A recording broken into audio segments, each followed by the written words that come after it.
We provide you the platform to turn your dreams into reality. Give wings to your aspirations with KR Mangalam University. देश की सबसे बड़ी तेल company Indian oil corporation (IOC) के chairman AS Sahni ने गुरुवार को साफ किया कि अमेरिकी राष्ट्रपति डोनाल्ड ट्रंप द्वारा अतिरिक्त शुल्क या टैरिफ लगाने की चेतावनी के बावजूद भारत ने रूस से कच्चा तेल खरीदना बंद नहीं किया है। उन्होंने कहा कि IOC और अन्य भारतीय रिफाइनरियां रूस से तेल खरीदने का निर्णय केवल आर्थिक पहलुओं, कीमतों और गुणवत्ता की उपयुक्तता को देखते हुए ही लेती है। साहनी के अनुसार रूस से तेल आयात पर कोई भी प्रकार की रोक नहीं है और भारत ने जुलाई व अगस्त में भी रूसी तेल का आयात जारी रखा है। उन्होंने ये भी कहा कि अगर रूसी कच्चे तेल की कीमत और तकनीकी विशेषताएं IOC की प्रसंस्करण आवश्यकताओं के अनुरूप रहती हैं तो भविष्य में भी खरीदारी जारी रहेगी।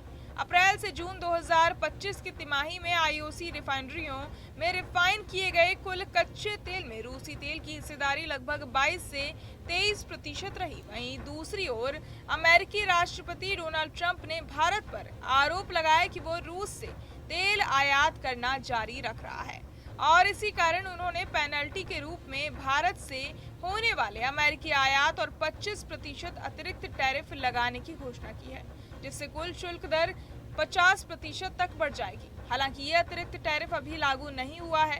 ट्रंप की इस घोषणा के बाद भी भारत की तेल खरीद नीति में कोई बदलाव नहीं आया और कंपनियां अपनी आवश्यकताओं के आधार पर खरीदारी कर रही हैं। इस बीच एक अन्य सरकारी पेट्रोलियम कंपनी BPCL के निदेशक ने जानकारी दी कि जून 2025 की तिमाही में उनकी कंपनी द्वारा रिफाइन किए गए कुल कच्चे तेल में रूसी तेल की हिस्सेदारी लगभग 34% रही। ये आंकड़ा इस बात का संकेत देता है कि ऊर्जा आपूर्ति रणनीति में रूसी तेल अब भी एक अहम स्थान रखता है।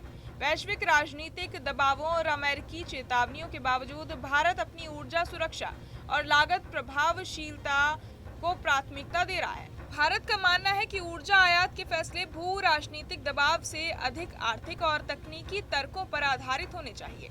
यही कारण है कि भारतीय रिफाइनरियां रूस से तेल आयात के मामले में केवल बाजार कीमत, आपूर्ति की स्थिरता और प्रसंस्करण संगतता जैसे पहलुओं पर विचार करती है। अप्रैल, जून और जुलाई अगस्त के आंकड़े दिखाते हैं कि भारत का रुख अब भी संतुलित और व्यावहारिक है। अमेरिकी टैरिफ की घोषणा के बावजूद भारतीय कंपनियां वैश्विक ऊर्जा बाजार में विविध स्रोतों से आपूर्ति सुनिश्चित करने के लिए अपनी रणनीति पर कायम है। इस पूरे घटनाक्रम से ये साफ होता है कि भारत अपने ऊर्जा क्षेत्र में स्वायत्त नीति अपनाए हुए है, जिसमें अंतर्राष्ट्रीय राजनीति के दबावों को ध्यान में रखने के बावजूद अंतिम निर्णय आर्थिक लाभ और तकनीकी उपयोगिता के आधार पर ही लिया जाता है, ताकि घरेलू जरूरतें समय पर और लागत प्रभावी तरीके से पूरी की जा सके।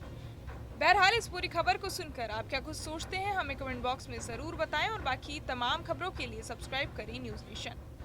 जहां भक्ति है हर शब्द में, कथाओं में छिपे हैं दिव्य रहस्य और ज्योतिष देता है जीवन को दिशा। धर्म से जुड़ी हर बातों को जानने के लिए हमारे चैनल स्तुति को सब्सक्राइब करें।